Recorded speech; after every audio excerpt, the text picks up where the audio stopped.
Mr. Hughes and Megla television, which is one and the same thing. And to our success at the Venice Television Festival. Here, here. I'll pray for that.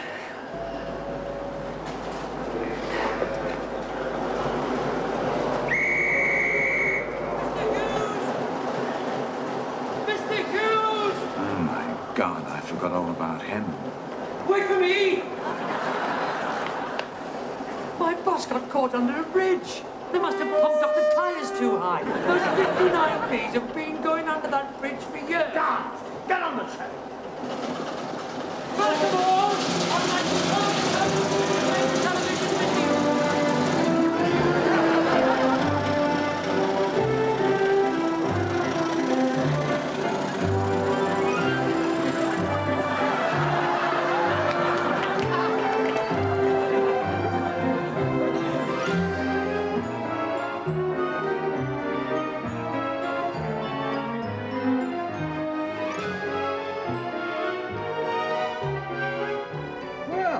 I don't know what the old bugger's up to, paying for all this and treating us all, but I'm going to enjoy it, I can tell you that.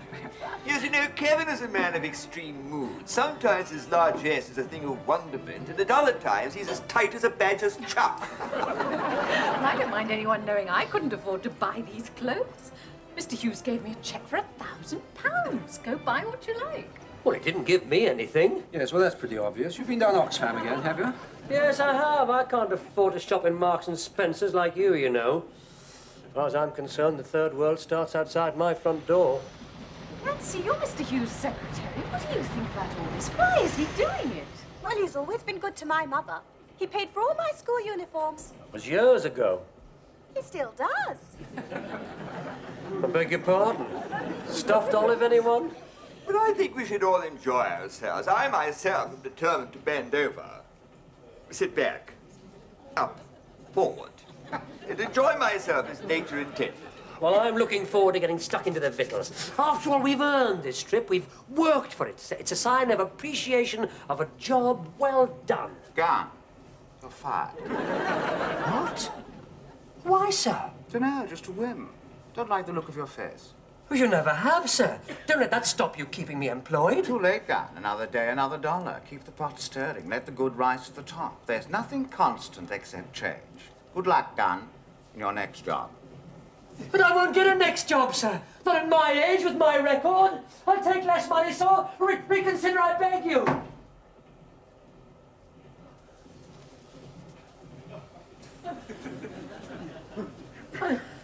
Don't embarrass us, Nesbitt. No, don't snivel, please. Take it like a man. Don't spoil the trip for everyone else. Why don't you go and change for dinner? Come along, Celia. We've got time for a little lie down.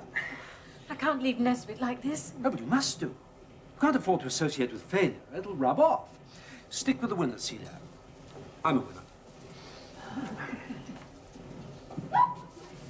Well, Nesbitt, God has given you a fine chance here. Has he? Yes, to rise above adversity and in the process become a finer man. We learn nothing when things are going well for us, Nesbitt.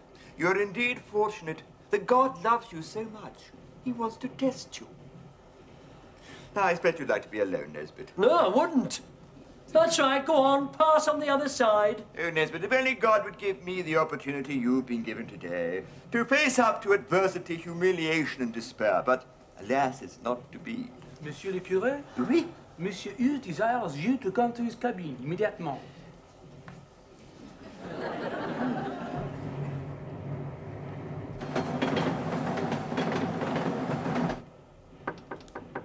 Enter.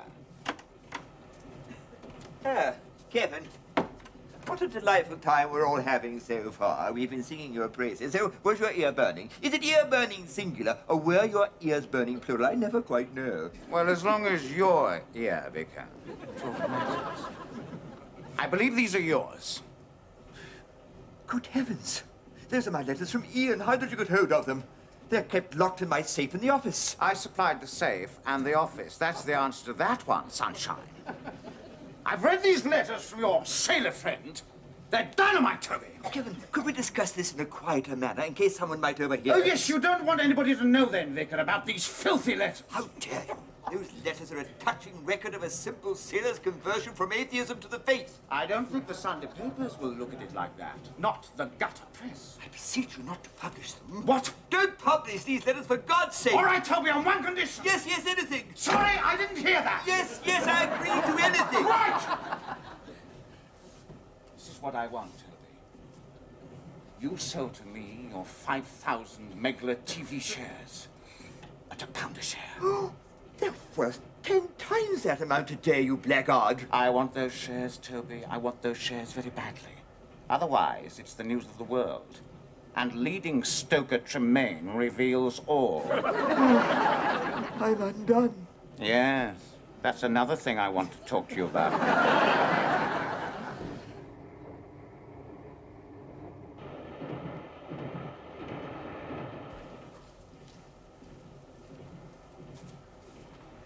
Nancy, put that magazine down. There's something I want to tell you. Oh, Mr. Hughes, is it dictation? No. This is personal, very personal, much more important than dictation. Nancy, you loved your father, didn't you?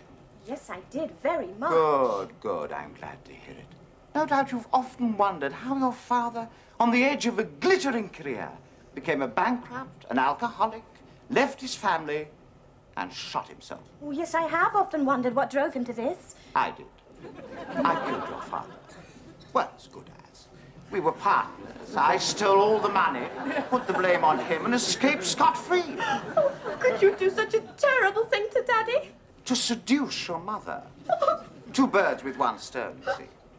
Oh, I was jealous of him, yes, I confess. His looks, his popularity, his lovely, perfect family. It sickened me. I had to destroy him. I couldn't rest for a moment until I brought him down and utterly destroyed his reputation. Well, I feel much better after telling you all that.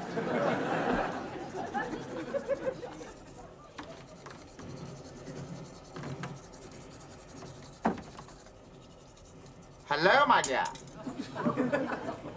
In the mood for a little hanky-panky, are we? Mr. Hughes, please no. Now, come on. You want to make this trip fun, don't you? Something to remember? Please stop it. You know Tom will be back in a minute.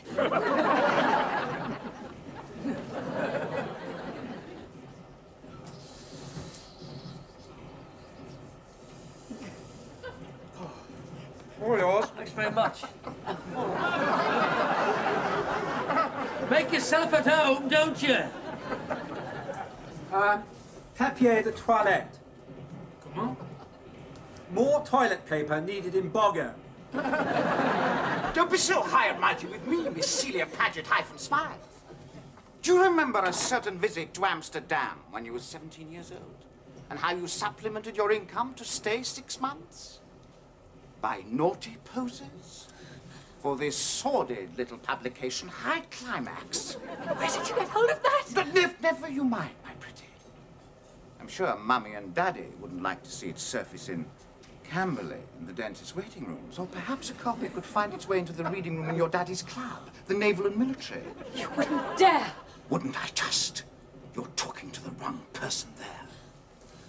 Now, let's have you out of that provocative piece of silk. Stop it. Well, that was a piss-poor entrance if ever I saw one. I mean, if you started, stop it. Because you haven't, don't start. Tom, did you hear? Yes. And I want you to know, here and now, Celia, that sordid and degrading episode in your early life will have no prejudicial effect whatsoever on our current relationship, vis-a-vis you and I in cohabitation in Shoot Up Hill, Hampstead. Thank you, Tom, for being such a bird. Celia. It's all right. I know it's your way. Well, I hope you're not impugning my sexuality, my ability to be both protector and provider. Though, of course, we do go Dutch on quite a lot of things, which is very acceptable these days. Well, don't mention Dutch to her with all this going on. I've got the goods on her, Tom, and I'm proposing to take full advantage of it. If you value your position as head of drama, after dinner tonight, make yourself scarce. Are you asking me to condone the seduction of my girl under threat of demotion? Yes.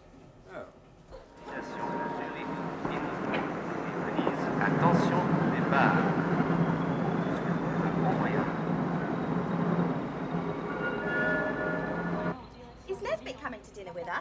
I don't know.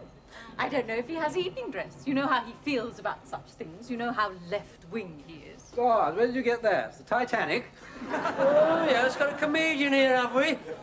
This is from the studio wardrobe, mate. Producer's perks. I'm not throwing in money around on a lot of pretentious bourgeois fripperies. I've got better things to do with it. Oh, I've got something in my eye. Oh, here. You're doing the cabaret tonight, Nesbitt. Wonderful.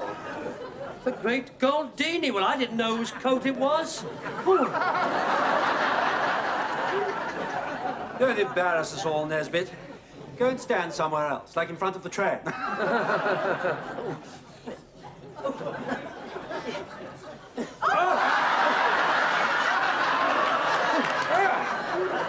along, let's get into dinner, everyone. They called second sitting just before we left Paris. We'll be bum all left unless we get in there pretty smartish. I've got my heart set in the stuffed pigeon. Here, have this one. I think that's the lot. Come on, let's get our snouts in the trough. No, we mustn't go in without Mr. Hughes. Yes, but where is he? Well, I haven't seen hide nor hair of him since this afternoon. Neither have I. Neither have I. It's unusual. What do you mean, unusual?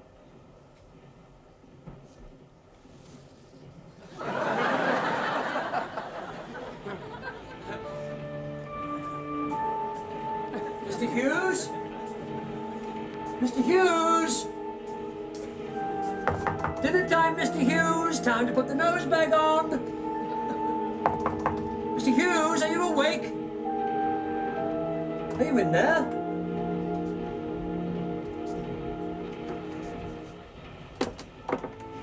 Mr. Hughes?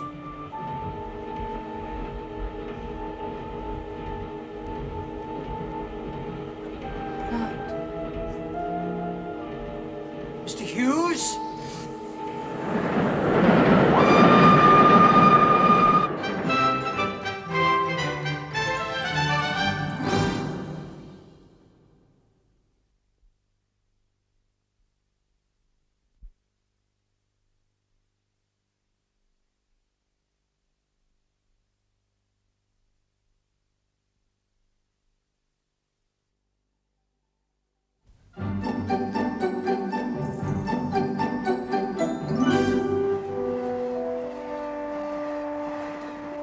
Ladies and gentlemen, I think we'll have to face the fact that our benefactor is no longer with us.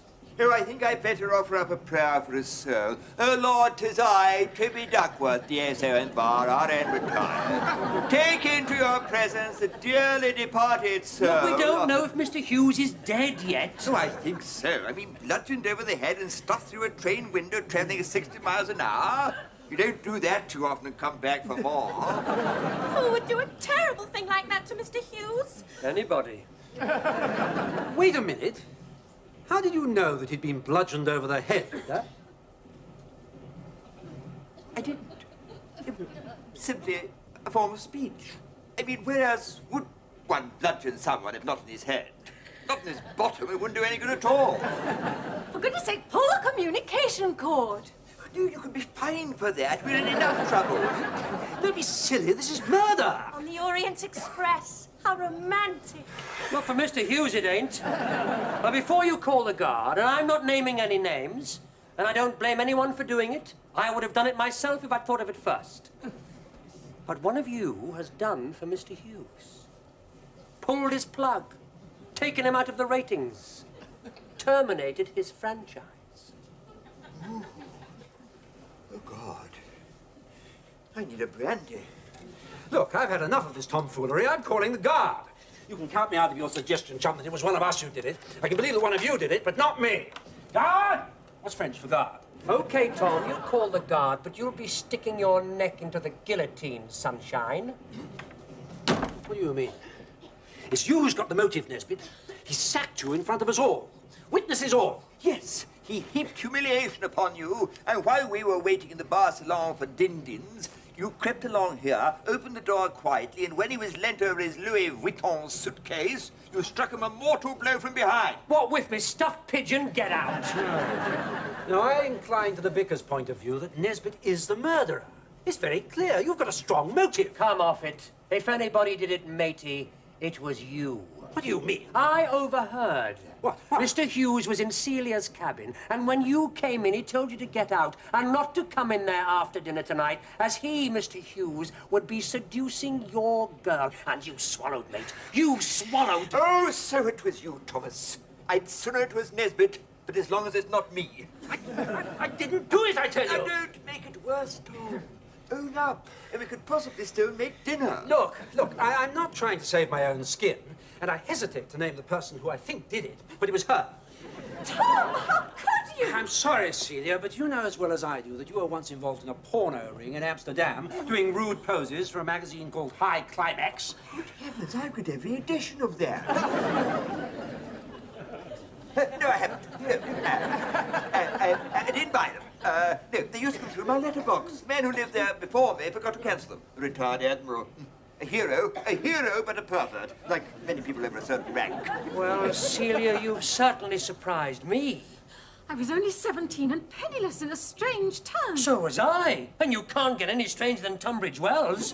But I did not succumb to the blandishments of the local camera club. And the curate said I'd got the best pair of knees he'd ever seen on a scout. I did not kill Mr. Hughes, much as I felt like it. I am incapable of murder. No girl from Rodine has ever committed murder. You came pretty close to it when we were living together. You're the exception. That's why I moved out. Look, couldn't we discuss this over dinner? No, we couldn't. How can you talk about eating when Mr. Hughes is lying at the bottom of some embankment, bruised and mutilated? No, don't, please. You're putting me off the rack of lamb. Look, just decide amongst yourselves who did it, and let me know later. I don't care who did it, but I must say I think Celia's got the best motive. Oh, do you? Well, how about your motive, Vicar? Me? A man of the cloth? Motive? Yes. I overheard you pleading with Mr. Hughes for the return of some sordid letters from a lovesick seaman. Oh, perfidy. Those letters contain nothing but protestations of platonic friendship. What would you understand about a pure relationship, eh? It's impossible for you, isn't it? It's knickers off and leg over. I say, Vicar, have a care. Oh, a champion, is it? Long Tom? Well named. You've been putting it about the drama department for years. Most of our decent typists have to leave prematurely with one up the spout. Vicar! And what about that poor black girl? She had 3. Yes, but you didn't have them all at the same time. Now pull yourself together, Vicar. I'm not pulling anything, especially for you. You can bum off the lot of you. I think it's awful that you're behaving like this, all of you. Poor Kevin lying there somewhere in the dark and no one to say a good word for him. He was like a father to me. He killed your father? Ah. Well, apart from that, What do you mean, apart from that? Not only did he drive your father to suicide, he seduced your mother, ran over your cat, and violated your brother. well, it's easy to find fault if you want to look for it. She's as mad as a hatter. It must be her. Ah, that settles it. Good, Nancy. Now come along. There's just time for coffee and brandy. And maybe a lump of pudding. Oh, no, you don't. Nobody leaves this cabin. Look, we're all in this together. We've all got motives. I suggest we simply concoct a suicide note, leave it here, close the door, and go to the restaurant as though nothing has happened. As his secretary, I forged his hand many a time. There speaks the voice of innocence. It's chilling, isn't it? She sees nothing wrong in that. How old are you? I blame the television. Well, they were brought up on it, you see. They've no sense of reality, no morals, no ethics, no standards. Here's his pen. Now write this. I, Kevin Hughes, being of sound mind, but depressed, have decided to end my life in the company of the people I know and love best. I would also like this to be my last will and testament, overriding all others. Half my worldly goods I leave to my wife, the rest to be divided equally amongst Nesbitt Gunn, Toby Duckworth, DSO and Bar. Tom Bradpies, Celia Paget Smythe. Nancy Chasen. Raymond Blanc. Raymond Blanc, put that down. Who are you?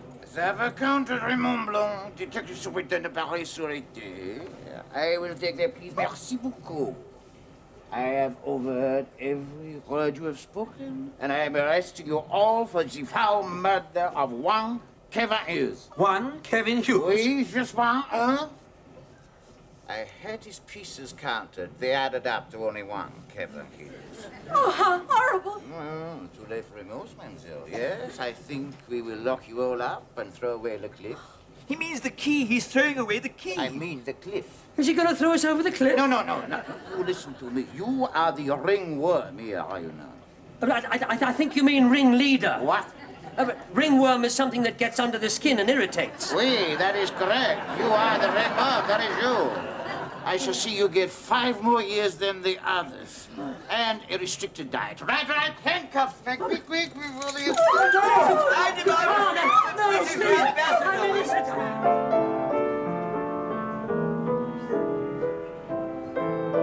Sit down, passers, passers. Priority. Let the few through. Do not feel sorry for these slaughterers of innocence. Give vent to your feelings if you must. Show them what respectable people feel. Let them revile them by your... Madam, please! I have yet to be found guilty!